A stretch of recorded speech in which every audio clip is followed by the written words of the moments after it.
اسلام ایک معتدل دین ہے جس نے زندگی کے ہر شعبہ کے اندر ہمارے لیے رہنمائی کی ہے۔ اگر کوئی بندہ ان اصولوں کے مطابق چلتا ہے تو اس کا ایک ایک لمحہ چاہے وہ جتنا بھی پیسہ کمائے اس کے لیے ثواب کا باعث ہے۔ اور پھر اگر کوئی بندہ اسلام کے اصولوں کے مطابق سیاست کرتا ہے اور اسلام کے بتائے ہوئے اصولوں کے مطابق چلتا ہے تو اس سیاست مدنیہ کے اوپر بھی اسے ثواب ہے۔ آج تو ہم یہ سمجھتے ہیں نا کہ ہماری سیاست صرف وہی بندہ کر سکتا ہے سیاست جس کے پاس بہت سارا پیسہ ہو، یا جو بہت بڑا ڈاکو ہو، چور ہو، قاتل ہو، قبضہ گروپ ہو، لینڈ مافیا ہو، کرپٹ ہو۔ کیونکہ ہماری سیاست کا ہمیں یہی چہرہ آج نظر آتا ہے، جو لوگ ہمیں سیاست میں نظر آتے ہیں ان کا کردار ہمیں اسی طرح کا نظر آتا ہے، تو ہم یہ سمجھتے ہیں کہ شاید سیاست انہی لوگوں کا حق ہے اور سیاست وہی بندہ کر سکتا ہے جس کے پاس یہ ساری چیزیں موجود ہونا، کہ ایسا نہیں ہے۔ خود نبی کریم صلی اللہ علیہ وسلم دنیا کے سب سے بڑے سیاستدان تھے۔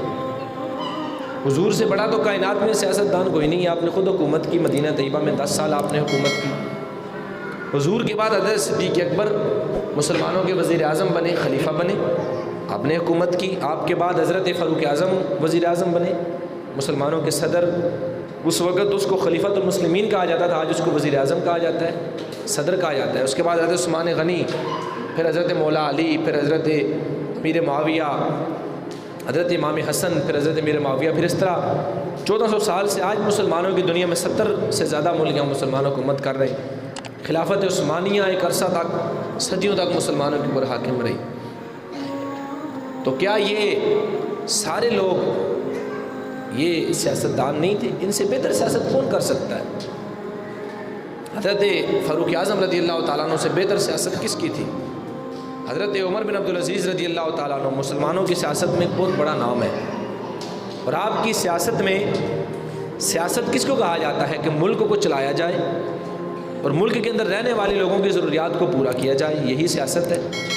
ان کو جیسے بھی پورا کیا جائے، ان کے لیے کھانے کا اہتمام کیا جائے، ان کے لیے رہائش کا اہتمام ہو، ان کے لیے علاج کا اہتمام ہو، ان کو سہولیات دی جائیں اپنی رعایا کو، یہی سیاست ہے۔ حضرت عمر بن عبدالعزیز جیسا حکمران اور سیاستدان دنیا کے کسی دوسرے مذہب میں بھی پیدا نہیں ہوا۔ آپ کی سیاست کیسی تھی کہ آپ کے دور حکومت میں پیسوں سے، آپ کے دور حکومت میں لوگ پیسوں سے، بیت المال سے آپ دانہ خریدتے اور اس کو پہاڑوں کے اوپر مختلف خالی جگہوں پر بچھا دیتے تاکہ جو چڑیاں ہیں، جو پرندے ہیں، وہ بھی بھوکے نہ رہیں۔ یعنی لوگوں کی ضروریات تو پوری ہوتی، اور اس قدر ضروریات لوگوں کی پوری ہوتی کہ 10 ڈویژنز کے اندر، صوبوں کے اندر، 10 صوبوں کے اندر حضرت عمر بن عبدالعزیز کے دور میں زکوٰۃ لینے والا کوئی نہیں ہوتا تھا۔ اتنی مضبوط سیاست، لیکن اس کے اندر کیا تھا؟